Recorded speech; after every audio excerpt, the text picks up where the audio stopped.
Господа, с любым посторонним шумом не нужно сразу бояться и думать, что у вас вышла из строя трансмиссия.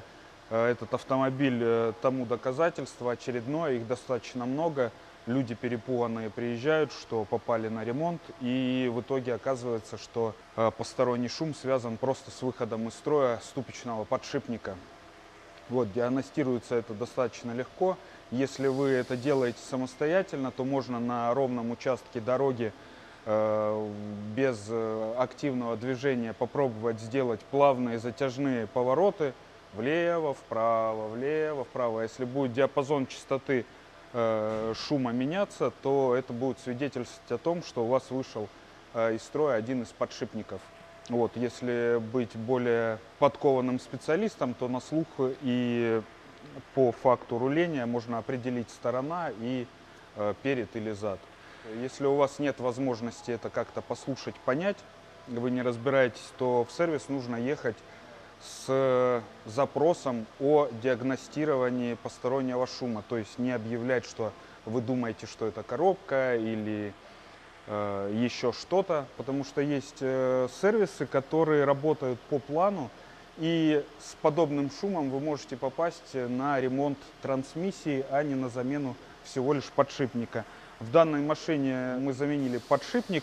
По запросу клиента мы осмотрели вариатор. В вариаторе исследовали поверхность конусов ремня, там повреждений нет. Демонтировали поддон. В поддоне все хорошо, за исключением того, что есть продукты износа. Они характерные, обычные, простые. То есть взвесь фрикционная небольшая, из-за того, что не менялось уже достаточно давно масло. И небольшая такая металлическая пыльца, как пудра. Это естественный продукт износа, и это нормально. Из косяков это в предыдущей замене масла. Колечко убежало уже. Из косяков в предыдущей замене масла было допущено неаккуратность, и при установке фильтра было разрезано кольцо практически напополам по своему сечению. И это очень легко могло вызывать посторонний жужжащий, ноющий шум при движении. Делаем сейчас полную замену масла, именно поэтому у нас вращается сейчас левое колесо и правое тоже. Таким образом мы смешиваем старое масло и сливаем всю грязь в ведро. Затем заливаем еще объем свежего масла, включаем вперед, назад.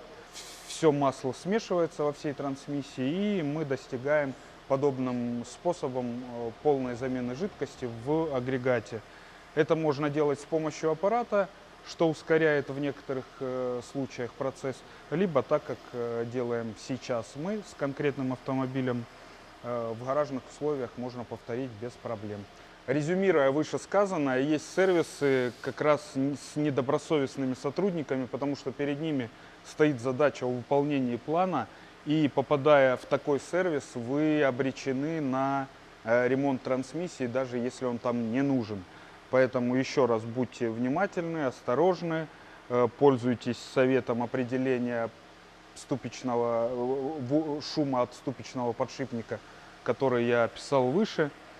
Вот, и не торопитесь с выбором сервиса, обязательно анализируйте все и затем только принимайте решение о его посещении.